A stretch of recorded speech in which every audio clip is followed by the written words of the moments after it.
नमस्कार विद्यार्थी मित्रों, हम पढ़ रहे हैं सांख्यिकी और सांख्यिकी में पढ़ रहे हैं प्रश्न संग्रह 6.1 जिसमें हमें माध्य ज्ञात करना है। मैंने आपको माध्य ज्ञात करने की पहली विधि बताई, प्रत्यक्ष माध्य पद्धति से माध्य ज्ञात करना।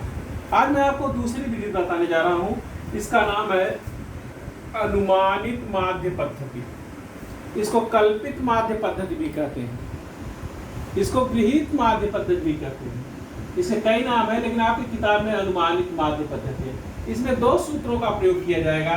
पहला सूत्र यह होगा कि डी बार बराबर sigma F I D I और बटे सिग्मा एफ आई।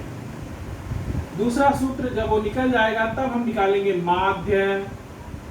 माध्य बराबर होता है, माध्य एक्स बार बराबर होगा ए प्लस डी बार।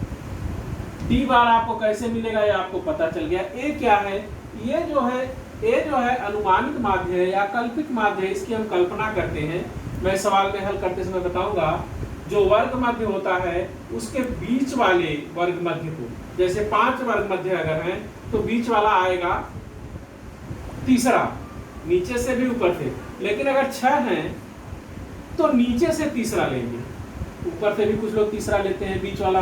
जैसे 6 है, 1 2 3 4 5 है तो ये हो जाएगा, ये 3 हो जाएगा, ये बीच में आ जाएगा। लेकिन अगर मान लीजिए 6 वर्ग मध्य है तो हमको बीच में ये दोनों आएंगे, तो हम नीचे से लेंगे, ये तीसरा नीचे से लेंगे। हल करते समय मैं 2 सवाल बताऊंगा, एक जो है 5 वर्ग मध्य का और एक 6। x जो है x बार माध्य है, a अनुमानित माध्य है, di विचलन होता है, di बराबर होता है xi माइनस a। जो हम a मानते हैं उसी को घटाते हैं, और xi क्या होता है? वर्ग मध्य होता है, और fi होता है बारंबारता। तो आइए इसका पहला सवाल हम करते हैं। देखिए, जब अनुमानित माध्य पद्धति से माध्य ज्ञात करने के लिए कहेगा तो मैंने आपको प्रत्यक्ष विधि में 4 कॉलम बताए थे कि हम 4 कॉलम बनाते हैं। इसमें 5 कॉलम बनाएंगे। अगर वो उसने कहा कि अनुमानित माध्य पद्धति से माध्य ज्ञात करो तो आंख बंद करके पहले 5 कॉलम बनाइए। वो 5 कॉलम कौन कौन से होंगे मैं आपको बता देता हूँ मौखिक, उसके बाद लिख के बताऊंगा। पहला होगा वर्ग, दूसरा होगा वर्ग मध्य, तीसरा होगा डी आई, ये डी आई बराबर होगा एक्स आई माइनस ए आई, चौथा होगा बारंबारता, और पांचवा होगा बारंबारता और गुणे डी आई। डी आई विचलन, डी आई को विचलन कहते हैं। तो इस तरह से होगा। मैं आपको सवाल इसका बता रहा हूं और ध्यान से देखिए उसको। मैंने आपको बताया था कि 6.1 में जो 6 सवाल हैं उन 6 सवाल को तीनों मेथड से कर सकते हैं। मैंने पहला सवाल आपको प्रत्यक्ष विधि से बताया था। अभी उसी पहले सवाल को देखिए, मैं आपको कल्पित माध्य या गृहीत माध्य पद्धति से बताने जा रहा हूँ। इसमें मैंने कहा था कि उसमें 1 2 3 4 5 कॉलम बने थे, जिसमें ये कॉलम नहीं था। 4 बने थे सारी, 5 में से 4, 1 2 3 4 5 इसमें बने हैं। उसमें 4 तो कॉलम बने थे, एक या नहीं था। अभी इसमें एक कॉलम ही बढ़ गया। तो कह रहा है कि 10वीं कक्षा में 50 विद्यार्थियों के दैनिक अध्ययन के लिए व्यतीत किए गए घंटों तथा विद्यार्थियों की संख्या की बारंबारता आपको दी गई है। आप किताब में देखिएगा, सवाल यही है। इसके आधार पर विद्यार्थियों द्वारा अध्ययन के लिए दिए गए समय का माध्य जो है प्रत्यक्ष विधि से हल करो। प्रत्यक्ष की जगह अनुमानित पद्धति कर देगा, अनुमानित पद्धति से हल करो, क्योंकि आपको 6 सवाल जो है वह तीनों विधियों से हल करने हैं। तो पहला वर्ग हो गया समय घंटों में, ये आपको दिया जाएगा। मैंने कहा कि बारंबारता बंटन सारणी में 2 चीज दी जाती है, एक वर्ग दिया जाता है और एक बारंबारता। तो समय घंटों में 0 से 2, 2 से 4, 4 से 2 से 4, 4 से 6, 6 से 8 और 8 से 10, यही दिया गया है। अब मैं आपको इस पर इसकी बारंबारता भी दी गई है।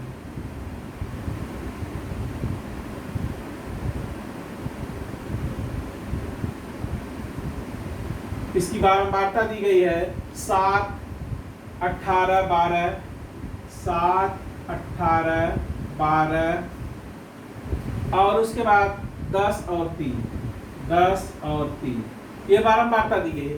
आपको वर्ग मध्य निकालना है। वर्ग मध्य दोनों को जोड़ेंगे और 2 का भाग देंगे।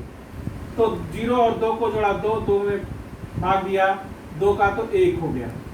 इसको जोड़ा और इसका वर्ग मध्य निकाला तो 2 और 4, 2, 6, 6 में 2 का भाग दिया तो 3 हो गया। बस 2 का ही निकालते हैं, मैंने पहले बताया था। अब हम देखेंगे कि इसमें कितने का अंतर है। तो 2 का अंतर है, अर्थात अगला वर्ग मध्य 2 बढ़ता जाएगा।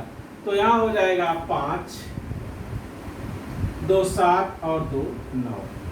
अब आपको ए चाहिए, ये कल्पित माध्य से कहते हैं, इसीलिए इसकी कल्पना करना है। तो यहाँ देखिए 1 2 3 4 5, 5 में बीच में कौन है? यही है। इसको हमने ए लिख दिया। ए ऊपर 2 हो गए, 2 नीचे हो गए। अब हमको इसी x i में से इसी को घटाना है। तो देखिए x i क्या है? 1 में से 5 घटाना है, 3 में से 5 घटाना है, फिर 5 में से 5 घटाना है। ये x i का मान है और यह a का मान 5 हो गया है यहाँ। फिर 7 में से 5 घटाना है, फिर 9 में से 5 घटाना है। यहाँ घटाएंगे तो आएगा ऋण 4, यहाँ घटाएंगे तो आएगा ऋण 3, यहाँ घटाएंगे तो आएगा 0, यहाँ घटाएगा यहाँ ऋण 2 आएगा, यहाँ घटाएंगे तो 2 आएगा और यहाँ घटाएंगे तो 4 आएगा। देखिए आप घटा कर देखिए। अब आपको इस दोनों का गुणा करके यहाँ लिखना है। तो 7 चौक 28, लेकिन ये ऋण 28 होगा क्योंकि यहाँ ऋण है। 18 दूनी 36, यहाँ 12 में 0 का गुणा किया तो 0 हो जाएगा। जिसमें a माने रहते हैं, जो a वाला कॉलम होता है वो 0 हो जाता है यहाँ। अब 0 के ऊपर ऋणात्मक संख्या रहती है और नीचे धनात्मक। यहाँ 10 में 2 का गुणा किया 10 दूनी 20 और 4 में 3 का गुणा किया 4 तिहाई 12। ऐसे कर लेते हैं। इस दोनों को धनात्मक को जोड़ते हैं तो आता है 32 और इस ऋणात्मक को जोड़ते हैं तो 6 8 6 14 को 4 हासिल हुआ 1 64। अब जो है यहां पर आपको लिखना है सिग्मा एफ आई। इसको जोड़िए। 50 विद्यार्थी है तो 50 आना चाहिए।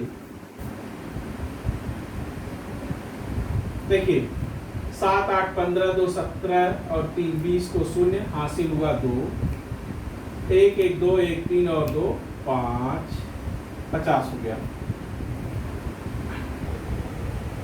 अब यहाँ लिखेंगे सिग्मा एफ आई और डी आई। उसमें एक्स आई लिखे थे क्योंकि एक्स आई का गुणा हुआ था, यहाँ डी आई का गुणा हुआ है। देखिएगा, इसको ध्यान दीजिएगा।